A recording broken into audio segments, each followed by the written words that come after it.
ایک دوسرے کے رزق پر نظر مت رکھو، کیونکہ رب سے بہتر کوئی تقسیم کرنے والا نہیں۔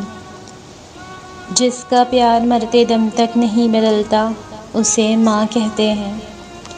جتنا وقت دوسروں کو گرانے میں لگاتے ہیں، اتنا وقت اپنے مسلمان بھائی کو اوپر چڑھانے میں لگائیں تو دونوں کامیاب ہوں گے۔ تم جھومتے پھرو گے جب تمہاری برسوں پرانی دعائیں بھی رنگ لے آئیں گی۔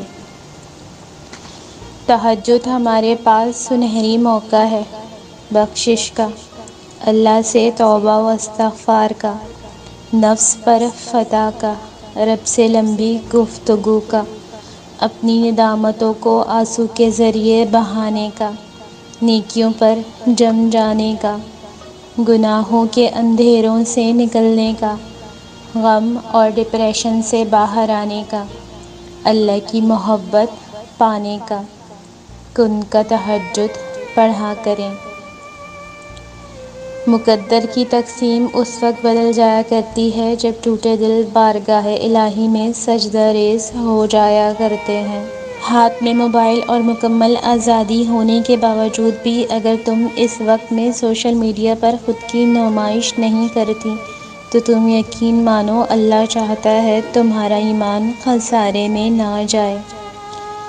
لوگوں کو وقت دیں، موقع دیں، عزت دیں، حال پوچھیں، قدر کریں، دل میں رکھیں، لیکن کسی سے تعلق کی بھیک نہ مانگیں۔ ماں باپ کو بڑھاپا کمزور نہیں کرتا، بلکہ اولاد کا رویہ کمزور کر دیتا ہے۔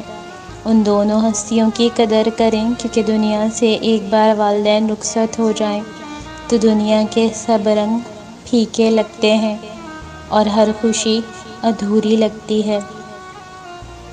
یقین ایسا ہو کہ سامنے سمندر ہو اور تم کہو کہ میرا رب راستہ بنا دے گا۔ کتنے احسان ہیں خدا کے ہم پر، کبھی پڑھ کر سورہ رحمان دیکھنا۔ عمر بن خطاب رضی اللہ تعالیٰ عنہ کہتے ہیں کہ دعا آسمان اور زمین کے درمیان رہتی ہے، اس میں سے ذرا سی بھی اوپر نہیں جاتی جب تک کہ تم اپنے نبی کریم صلی اللہ علیہ وآلہ وسلم پر صلاۃ درود نہیں بھیج دیتے۔ مزید اچھی ویڈیوز کے لیے چینل کو سبسکرائب کریں اور ویڈیو کو لائک، شیئر اور کمنٹ ضرور کریں۔ شکریہ۔